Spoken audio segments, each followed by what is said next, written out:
മൂന്നാറിൽ മേൽമരുവത്തൂർ ആദിപരാശക്തി ആത്മീയ സംഗമത്തിന് നേതൃത്വത്തിൽ ആത്മീയ സംഗമം നടന്നു. ലോക സമാധാനത്തിനും സർവ്വജന ആരോഗ്യത്തിനും പ്രകൃതിക്ഷോഭങ്ങൾ ഒഴിവാക്കുന്നതിനുമുള്ള പ്രാർത്ഥനകളോടെയായിരുന്നു സംഗമം. പ്രതികൂല കാലാവസ്ഥയെ അവഗണിച്ച ആയിരക്കണക്കിന് ഭക്തജനങ്ങളാണ് ചടങ്ങിൽ പങ്കെടുത്തത്.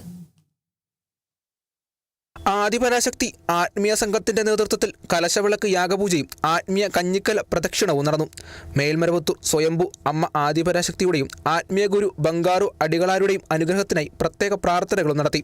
ആത്മീയ കഞ്ഞിക്കല പ്രദക്ഷിണത്തിന് മുന്നോടിയായി ഓം ശക്തി കൊടി ഉയർത്തി. പഞ്ചായത്ത് അംഗം രത്തിനാവേലും Lakshmi estate group manager Pramod കൃഷ്ണയും ചേർന്ന് കൊടിയുയർത്തിയതോടെയാണ് കഞ്ഞിക്കല പ്രദക്ഷിണത്തിന് തുടക്കം കുറിച്ചത്. സംസ്ഥാന പ്രസിഡന്റ് ശക്തി എം സതീഷ് കുമാറിന്റെ നേതൃത്വത്തിൽ ശ്രീ വിനായക ക്ഷേത്രത്തിൽ നിന്ന് ശ്രീ സുബ്രഹ്മണ്യ ക്ഷേത്രം വരെയായിരുന്നു കഞ്ഞിക്കല പ്രദക്ഷിണം. ക്ഷേത്രത്തിൽ വിവിധ പൂജകളും പ്രാർത്ഥന ചടങ്ങുകളും നടന്നു. മൂന്നാർ പഞ്ചായത്ത് പ്രസിഡന്റ് എസ് വിജയകുമാർ ഗോപൂജയുടെ ഉദ്ഘാടന ചടങ്ങ് നിർവഹിച്ചു. വിവിധ ആദിവാസി ഊരുകളിൽ നിന്നുള്ളവരും ഭക്തസംഗമത്തിൽ പങ്കെടുത്തു. ശക്തമായ മഴയുണ്ടായിരുന്നിട്ടും ആയിരക്കണക്കിന് ഭക്തജനങ്ങളാണ് കഞ്ഞിക്കല പ്രദക്ഷിണത്തിലും പ്രാർത്ഥനാ ചടങ്ങുകളിലും പങ്കെടുത്തത്.